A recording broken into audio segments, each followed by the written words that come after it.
Welcome back, everyone. This is the 5 p.m. Eastern and 2 p.m. Pacific update on Hurricane Hilary. We'll start first with the satellite imagery. You can see here that Hilary is starting to weaken. You can see it's lost its well-defined eye and central dense overcast. But the important thing about this is this does not lessen the threat, especially the flood threat that appears to be developing over the southwestern United States. And so don't let the weakening trend and the intensity lower your guard. We'll talk a little bit about that in a second, but what I want you to notice is all this tropical moisture streaming out ahead of the storm. And indeed, we've already had some flooding issues to develop today in Southern California well in advance of Hilary's approach. This is just a signal of what's to come as the main core of tropical moisture moves up into the area tomorrow. So let's switch over to the forecast graphics, the cone and the watch warning. So Hilary right now, down here just west of the southern tip of Baja Peninsula, maximum sustained winds are now down to 110 miles per hour, category 2 on the Saffir-Simpson scale, and moving north-northwest at 17 miles per hour. This is faster than the previous advisory. Again, this acceleration that we've been talking about that is going to allow Hilary to hang on to its intensity and move into the southwestern United States. It'll slowly weaken through the rest of the day and overnight, passing right here close to the western, either passing right along or over the western side of the Baja Peninsula overnight, dropping down to a category 1 on the Saffir-Simpson scale.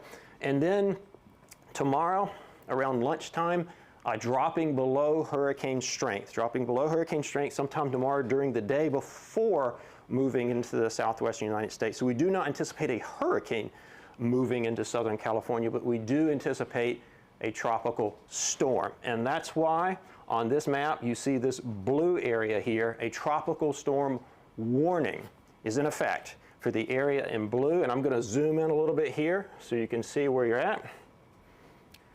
Get some cities. So you can see that covers LA, San Diego, and Palm Springs. So this is going to be this tropical gust, especially at these higher elevations, is going to move into the area. And these winds will probably start moving into the area during the day tomorrow. So this is faster than we talked about before. So if you were thinking that tomorrow you could prepare, I think that window has closed and we have to use what's left of today to finish preparation. So that's your first take-home action from this briefing, is you need to be fully prepared by sundown today. That's only a few hours left. So if you haven't prepared, take this next few hours of sunlight and daylight to prepare for this upcoming threat. Now, the biggest threat from Hilary is going to be the really heavy rainfall. So we've talked about this. This hasn't changed. The forecast hasn't changed, and this weakening trend that you see in the intensity does not change this threat at all. So if we zoom in here and look at some of these rainfall amounts, let me get the legend back on the map here. Just a wide area of 2 to 4 inches over Southern California, and then extending up into southern and central Nevada, covering Las Vegas. These yellow areas here, 4 to 6 inches of rain. Now, if you're not familiar, this is a lot of rain for this area, a lot of rain.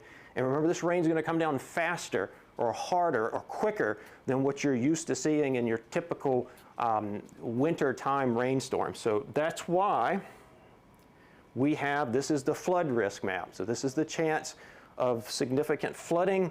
And if you've been following this week, you remember this red area has expanded substantially. It now covers all of Los Angeles. It previously only covered a portion of Los Angeles.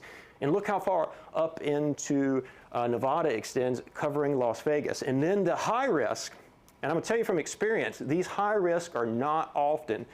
We don't issue these many times, and the majority of the flood-related deaths occur in these high-risk situations. So if you're in this purple area, specifically the Palm Springs area, you really, really need to take this seriously. If you're within this red area here, tomorrow is not going to be a good day to be driving around.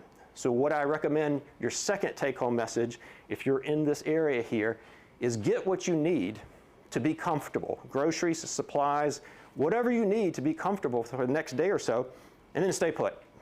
Just don't be driving in this area. Many roads are going to be preemptively or already been shut down and once the heavy rains start occurring, they will be very, very dangerous and impassable. So just don't be driving around tomorrow. Let's just stay home and be safe. I want to point out, because you're going to see a lot of flood warnings tomorrow. Right now, this entire yellow area is a flood watch, which means conditions for flooding are possible. Look how far up into the Intermountain West it extends through Idaho, portions of Oregon, even touching southeast Washington. Almost all of the Intermountain West here touched by it. But what's most important is you've seen some red areas starting to pop up here. These are warnings. So if you don't know the difference between a watch and a warning, we can go through. A watch means conditions are possible, where a warning means conditions are happening. So for example, a flash flood warning means flash flooding impacts are occurring or imminent. Now, why is that important? Because you're going to see this area start to fill in with warnings as the day sun comes up tomorrow and through the day tomorrow. Some of you have these alerts on your phone. You're going to see these come in on your phone. You need to know that a warning means it's imminent or occurring. Now, if you've turned off those emergency alerts on your phone, turn them back on, because things are going to get really dangerous in this area tomorrow, and you want to have the latest information. Minutes and seconds matter when it comes to flooding, flash flooding, especially flash flooding. And another emergency alert you might see, you might not be familiar with it, a flash flood emergency. These are not in effect right now, but you could see them tomorrow. That means flash flood situation that presents a clear threat to human life is occurring or imminent. These are the ones you really have to take seriously. So again, if you've turned your alerts off on your cell phones, turn them back on. If you're watching from somewhere outside of this and you have family or friends, call them and tell them to take this threat seriously. Tell them to watch this video. Tell them to look at their local forecasts and take this threat seriously. Tomorrow is simply not going to be a good day to be moving around. We really need people to get their supplies, get situated, get settled, and then stay there. This will be our last video update for the day, but we'll be back tomorrow at the same time tomorrow to provide any updates. Also, you can get interim updates, as always, from our website at hurricanes.gov. We will see you back here tomorrow at the same time.